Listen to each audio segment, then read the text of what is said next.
What's up, everyone, and welcome back to Star Wars Explained. I am so excited for our guest today. If you're anything like me, you love Star Wars Jedi Fallen Order, you're excited for Survivor. Well, today, Star Wars Jedi Battle Scars comes out, and we have a chance to chat with the author, Sam Maggs. Sam, thank you so much for joining us.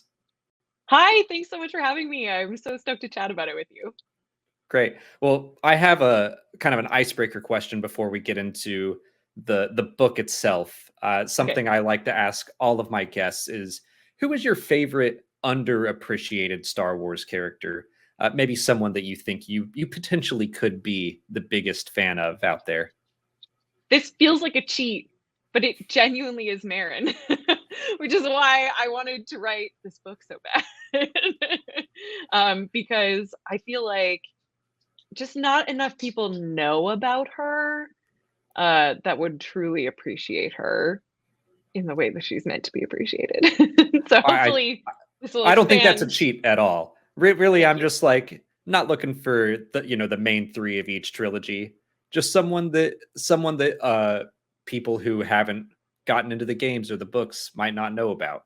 So Marin's a Yeah, perfect answer. excellent. And Amazing. so was that before you got to write for her? Did you already like her that much? Yeah, it's funny. The second I finished playing JFO back in 2019, 2020, whenever I got around to finishing it, I think I immediately tweeted, "Let me write the Marin book." Like immediately, because I was just so taken by her as a character.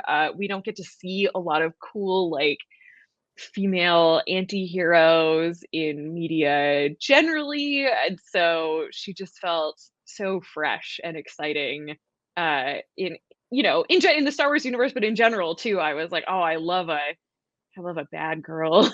you know just there was so much there, and she doesn't show up until the very end of the game, so we don't Hmm. get a lot of time with her, and I just like immediately wanted more time with her. I wanted to understand her story more. I wanted to know how she felt about everything that had happened to her. I wanted to know how she felt about being a mantis. Like I immediately was like, there's this wealth of possibility with her, and I'm chomping at the bit for more.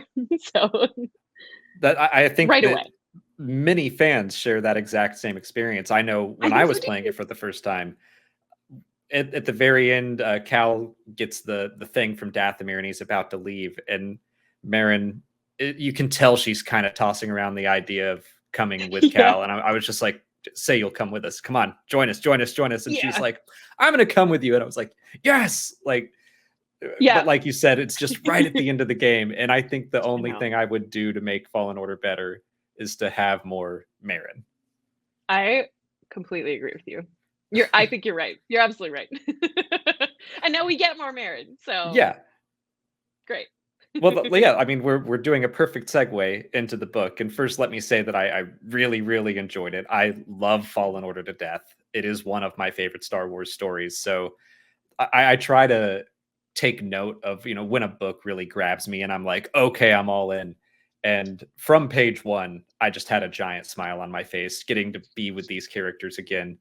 So thank you for that. And Oh, that means so congratulations. much to me. Thank you. I mean, that's honestly how it felt writing it too, because I'm such a fan of the game and of these characters, that getting to sit down and be like, oh, I get to hang out with them again was just really fun. I loved that. What was your relationship with the game? Just got to play it as a fan first, and Yeah, I just mean, just put that out into the universe to that you wanted to write for I did. Marin. I actually lived with someone at the time who was working on the game. Oh, cool. And so I had this sort of, uh, behind the scenes look into how it was made and everything, which was cool. And I had been hype about it for such a long time because of that. And then when it came out, I loved playing it. It was a blast. I had remained mostly unspoiled. I was still shocked when Vader showed up at the end. There's like a video of me on TikTok watching that moment, and I lose my marbles about it because I had no idea.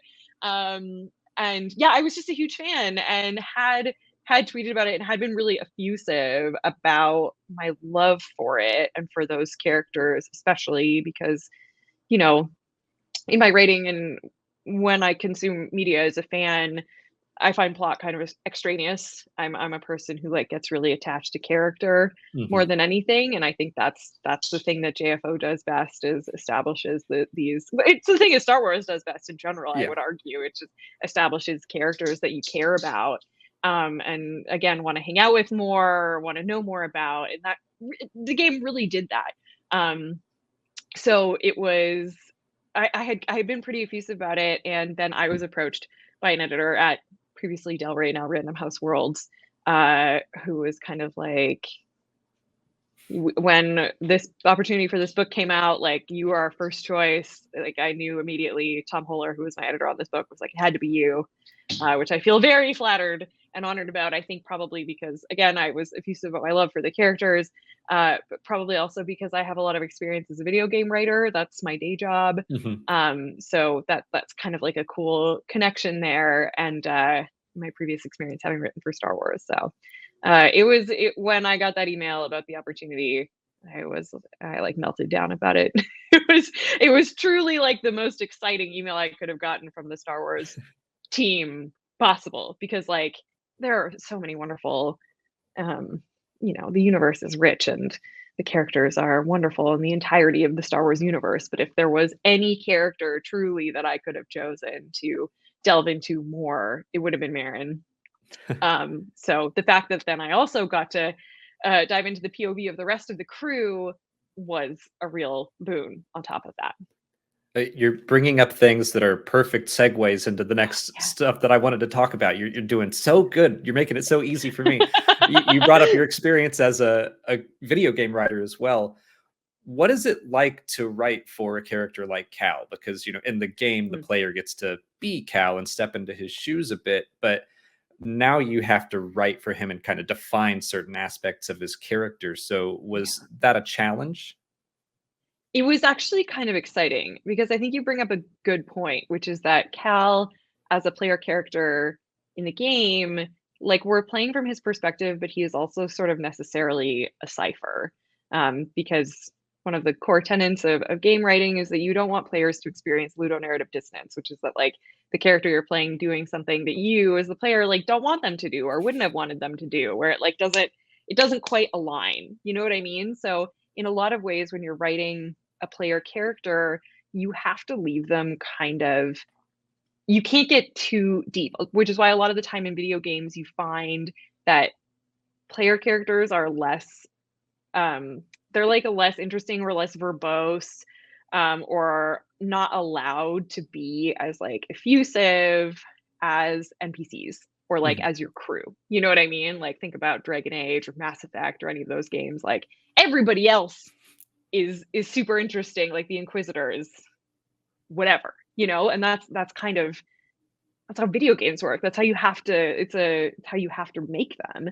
And so this was a really cool opportunity where in the video game, like, Cal has a personality, he has a great personality, a lot of, like, we love him, he's a really earnest, he's a really positive guy, but we don't, again, because it's a video game and it's focused on being fun to play, Mhm. necessarily, we don't get a lot of time to like sit around with Cal and have him be like, but why am I so earnest? Like, why do I feel this way? Like, where does this come from inside of me? There isn't the time or space for that in a video game, and there shouldn't be, not in AAA action adventure games, certainly.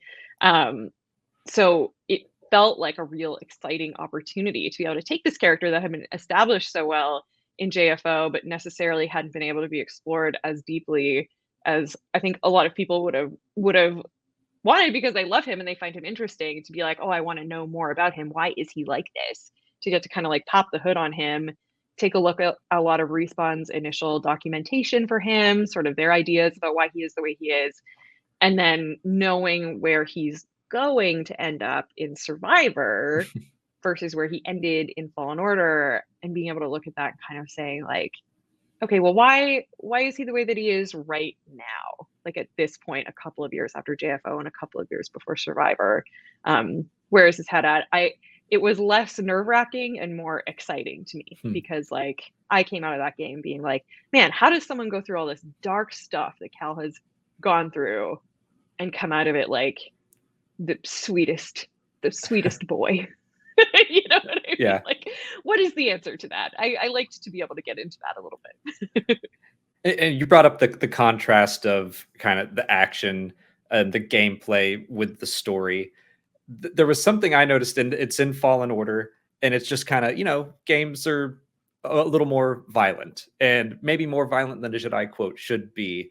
And I was realizing that more reading the book, that I was like, oh, this is occasionally insanely violent, surprisingly violent, especially with Marin, which I think we'll touch on later. But how was that kind of balancing the desire for the book to feel like the game, and also connecting it back with what a classic Jedi appears to be?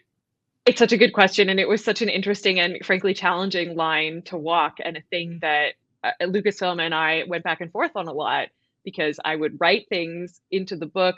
It was really important to me. I'll start with this. It was really important to me to when writing the action scenes, to have as much as possible, with the exception of cool moments that like you can't do in the game. And I wanted to take advantage of the fact that this is a book, like Cal jumping on a jetpack flying bounty hunter's back.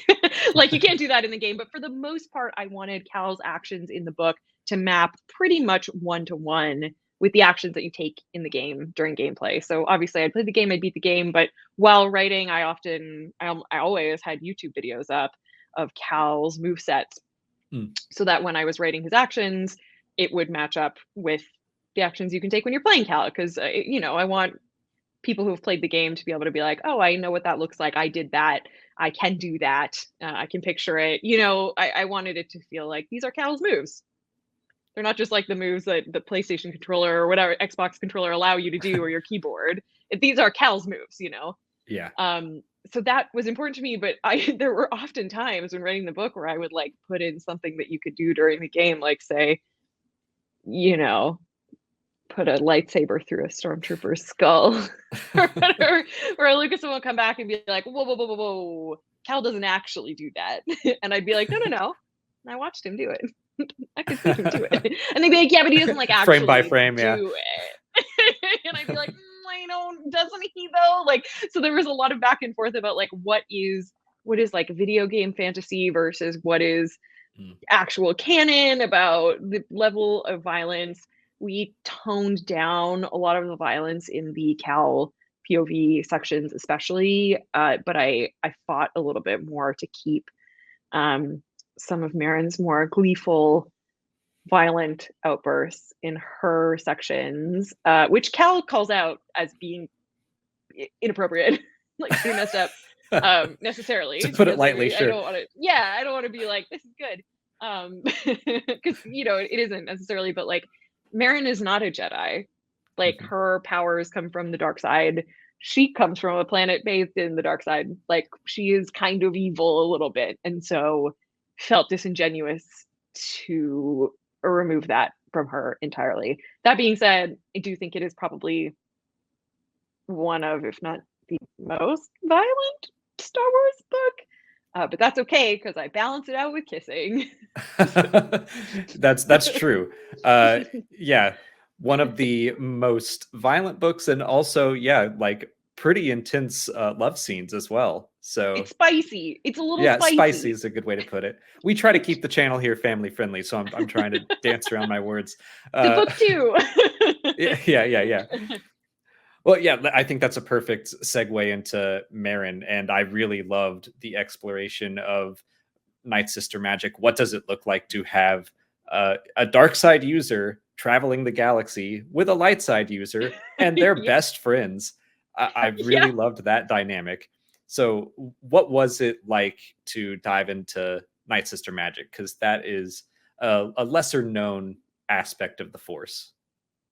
It was so fun. It was one of the ways this and Nightsister magic in general and the Fifth Brothers backstory were the two ways that Lucasfilm was really like, hey, kind of like go for it. We haven't really explored this in a lot of depth in novel format. So go for it, and we'll kind of like pull you back in ways if we need to, or adjust things as necessary. But they really let me kind of have at it, in terms of what it might feel like for Marin to use her powers, what it might feel like for Marin to have difficulty using her powers, being as far away from home as she is, or going through the trauma that she has gone through with losing her planet and the people that she loves, and all this difficulty that she's been through. Um, it If I was, can, I just want to say, because I recently yeah, just played Fallen Order again, and yeah, there's a line when she gets to Pagano about how she feels the Force differently there, and she doesn't feel as connected to her magic. And I was like, oh my God, because I finished reading the yeah, book right before that, and I was like, wow, that lines up great. yeah. I mean, exactly, and it seemed like something really interesting to explore, both from Marin's perspective emotionally, but also just from like a canon perspective of how she accesses her powers. Because, everybody on the Mantis has been through trauma. This is really like childhood trauma, the ship, in a lot of ways, or the book. And we're used to, not in the books, we do get to spend some time with like stormtroopers, and in Delilah's next book, an Inquisitor, and so less so in the books, but generally in Star Wars, we approach a lot of these problems or people dealing with trauma through the perspective of the Jedi, who very much are like, can't be angry, have to be loving, have to be accepting, have to, tamp those negative feelings down in a real, like, and frankly, a way that I don't think I would be able to do. So to be able to look at not only how Marin accesses her powers, but also how Marin thinks about her emotions from the perspective of someone who is not concerned about the Force or the light side, or, you know, being kind of bad, was fascinating to me, especially in a Star Wars book where we don't get to do that a lot. We don't get to, look at a character and say like, it's okay to feel the things that you feel, even if they are bad. I think it's really a crux of the book, is that Marin's been around. The only people she's had to talk about her issues for the last couple of years is like Seer and Cal, who are not going to tell her, feel your feelings, move through anger before you get to acceptance. Like, they're not going to say that. Marin needs somebody to say that to her, Mhm. to give her the permission to do that, and she hasn't had that. What was really important to you as you gave Marin the spotlight for the first time? Oh, so many things. I mean, all of that, certainly. Yeah. Uh, Being able to explore just more of how she felt about the history of what happened on Dathomir, and also her connection to her powers and what that means to her personally. That was really big for me. But also something that Respawn approached me with initially, or like approached the folks at Del Rey with, was that they wanted to establish that Marin was pansexual. She had been in Fallen Order. They make like vague Mhm. reference to it in one of the lines, but they wanted it to be really clear. I think that's Yeah, probably I think another they reason said why something they about approached brewing me. potions together. Yeah, I and she I says it's like, "Oh, I thought we were going to be together forever," or Mhm. something along those lines. You know what I mean? Right. But not like, and then we can like there's not really, again, the time or space for that organically in a video game, and so that something they wanted to establish here was like that she is a pansexual character, that she was envisioned that way from the start, and it was important to me to make that really clear, and to also sort of like give Marin the opportunity to experience love with someone who wasn't like, she'd been with like, had crushes on Nightsisters as like a kid or whatever, like a, as you do when you're young, but yeah, she deserved the opportunity, I think, to experience what it really feels like to experience kind of a summer love with Mhm. someone, that really intense passion that happens, and was important for me as a queer creator to do that in, I don't want to say explicit, I don't mean that in the like spicy way, but I mean it was important for me You to make it make very that clear, yeah. textual and not subtextual. Yeah, exactly. In a way that it couldn't be argued. And also, she, good for her. Oh yeah, I She's think had a that's hard life. yeah, I She think needs not just for her, but everyone on the Mantis, it's like we just want them to be happy. And yeah, the summer yeah. fling is such a good way to put it. I think Yeah, it's just the Marin effect. Everyone that sees her is like, well, now I have a crush. so It's true, impossible. bestie. It's so true. So real. That's my wife and both of us. My wife and I playing Fallen Order are like, let's get to Marin as fast as we possibly can. Big revenge. Yeah, absolutely. Well, I think that you did a great job of also. I don't ship a lot of people. I do ship Cal and Marin a little bit. Like I want those crazy kids to be happy, and you did Heck a yeah. wonderful job of making me care about her relationship in this book and enjoying it, while also I didn't feel like the door was slammed on uh, Cal and Marin. And I also even loved I'm how so kind glad. of doofy Cal could be about it all. That was really, really important to me, and I'm really glad to hear you say that because I have a lot of respect for Calamari shippers. I vibe with it. I see it.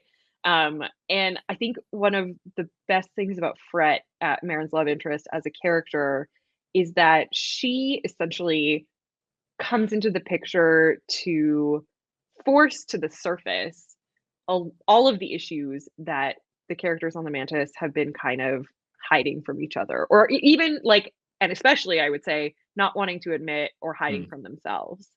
That it's been a long couple of years. There's a lot of tension roiling under the surface, but those conversations are hard and scary and might involve fighting and that people don't want to do that. You want everything to kind of be okay. Cal especially wants everything to just be okay, and when Fret shows up, it forces all of this to the surface where, like, all of a sudden people have to reevaluate their relationships with each other. And also, they have to reevaluate their own feelings, where it's like, if Cal feels some kind of way about seeing Marin with Fret all the time, like, why do you think that is, Cal? Think about it. You know what I mean? I think that's important in there. And I think that the book ends on a very open-ended note when it comes to Cal and Marin. So I don't know. It That could be definitely across the board felt like it had some open ends where I'm like, the speculator in me wants to see what is this telling me about Star Wars Jedi Survivor, and totally good. yeah, Okay, perfect. Perfect. trying to pick out things where I'm like, this might be something, or it might not be. I don't know, but I'm excited to Absolutely. find out. What is it like to write a story like that where you have the beginning point with Fallen Order? You know what's coming in Star Wars Jedi Survivor. I assume you know at least some of it. So how is it to write a bridging story there? Is that an advantage or a challenge? I would say it's kind of both. It was a really interesting challenge with this because you are sort of serving a lot of masters, um, which is especially that the book has to set up, and essentially the purpose of the book is to set up all of the emotional stakes and um, a lot of the conflict that occurs in Survivor. I think Survivor starts in a really interesting place. Reading the book gives you a lot of context as to how the crew got to that place before it happened. Um, but the book also has to be an entity that stands on its own. It has to be a complete story with a beginning and a middle and an end, that does set up all these things for Survivor, but that doesn't feel like it just ends and is like, okay, now go play the game, and doesn't satisfy you as its own object. And so that was a real challenge because a lot of the themes and character arcs that occur in Survivor are things that we start to touch on in Battle Scars but are never quite resolved. So it was an interesting, like, I found it an interesting challenge to bring those elements to their natural conclusion in this book while still, to your point, leaving enough of it unresolved that I wasn't stepping on the toes of what is about to happen in Survivor and like Mhm. undermining it. Yeah. So yeah, but it was cool. I mean, it's one of the reasons that I like working in IP so much is that you are playing in someone else's playground. The figurines already exist and you get to move them around, and all of that world building is already there. All you have to be concerned with is essentially character development, which is my favorite thing to write, my favorite thing to read and watch. Plot to me is, I care about character. So I love that. I think that was like the real benefit of this, but does make it tough in a lot of ways too, but a fun challenge. Well, I think it's such a valuable aspect of this story as well because the video games don't get to spend as much time as I want them to with Grease or Seer, or like obviously we talked about Marin. And so getting Yeah. little point of view chapters from all of them, I found to be very valuable and so much fun. I'm so glad to hear you say that. It's funny, the book was initially pitched to me as a Cal book only, and I Hmm. fought really hard, and my editorial team fought really hard. My editor Tom and I were really passionate about making sure that all of the characters got POV chapters because the game is the game is always going to be from Cal's POV. Fallen Order is always going to be from Cal's POV.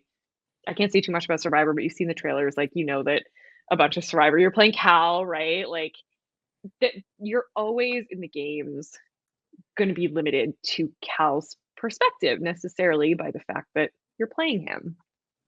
The book or the comics, like with the Seer comic, like this is really the only sort of unique opportunity to experience the interiority of everybody else. I mean, of Cal certainly, but of everybody else too.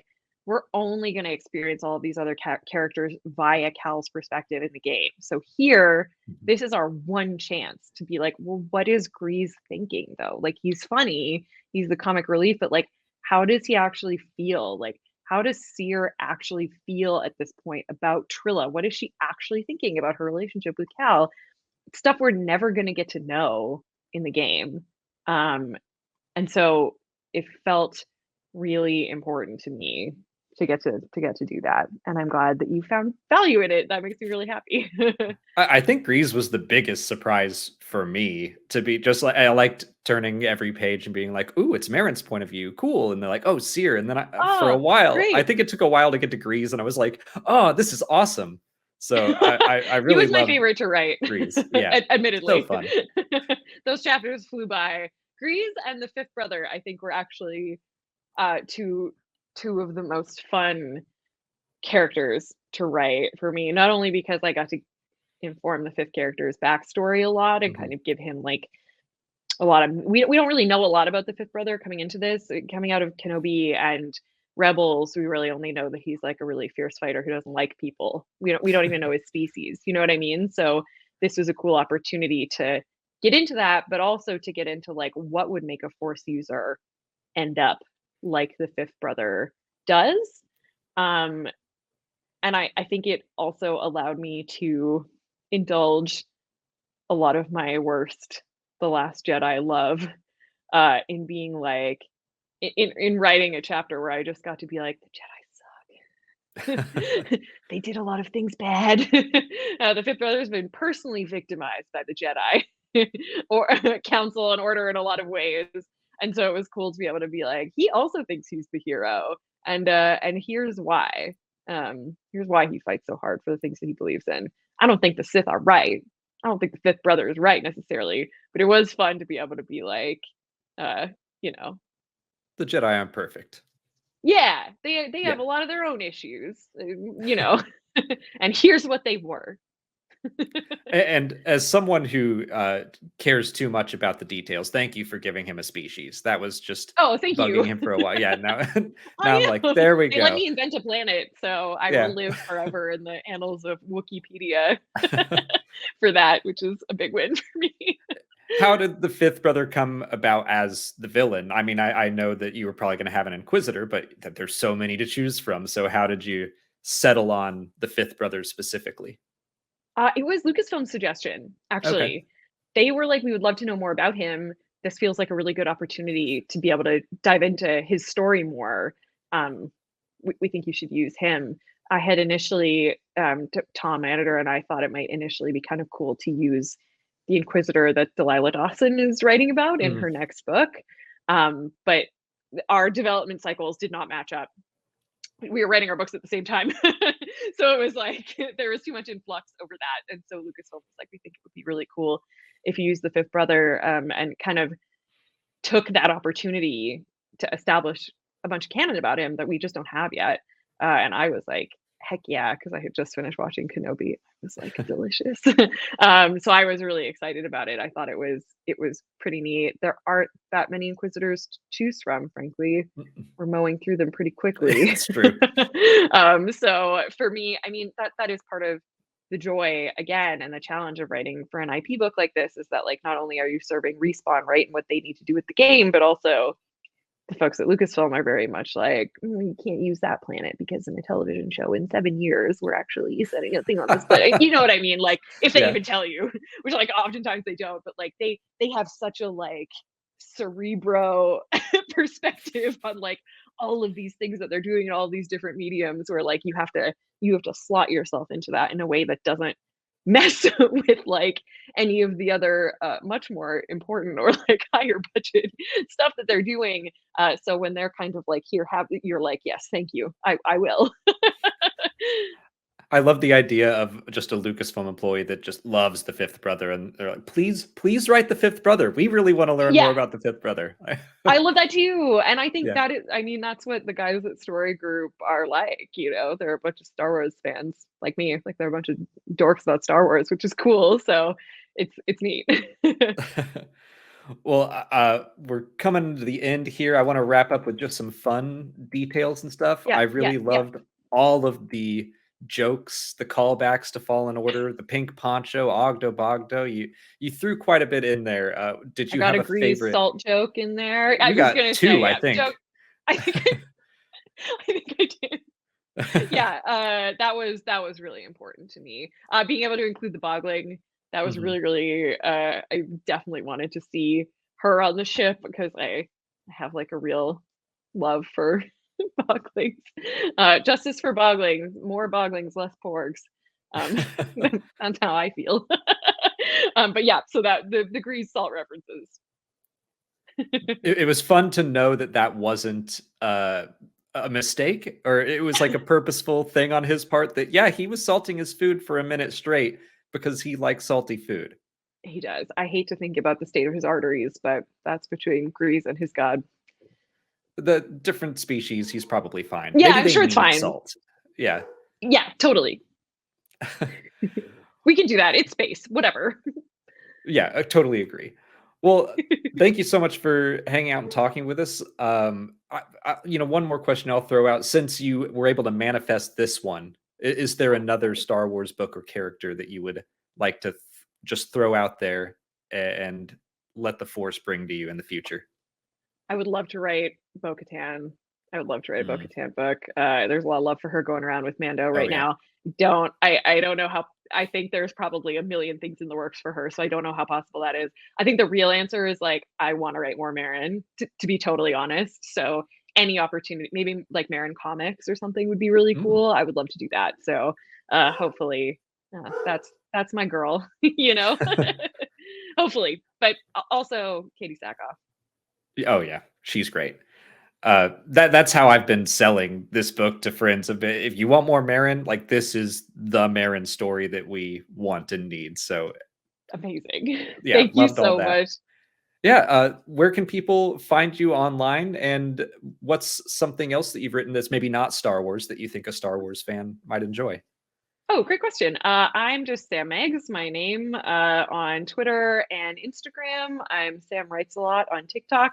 And I am currently writing a bunch of Critical Role graphic novels. I have written two that are out currently. I'm still doing some work for them with Dark Horse. If you are a big Star Wars fan, Critical Role, I feel, is the like fantasy equivalent of that world. So I would totally recommend you check those out. And I also have an original graphic novel called Tell No Tales Pirates of the Southern Seas, which is co created by Kendra Wells, who is a wonderful artist and is the true, not true story of Anne Bonny and Mary Read and their pirate crew from the 1700s, which was really, really fun to write. So, another bad girl story in comic form. That's great. Well, thank you again for spending time to chat about Battle Scars with us. The book is out today, so go read it, especially if you love Fallen Order and you can't wait for Star Wars Jedi Survivor. It got delayed 6 weeks, so go read Battle Scars. But thank you all for watching. Go follow Sam. I'll put links in the description. and may the force be with you. And also with you, Alex. Oh, thank you.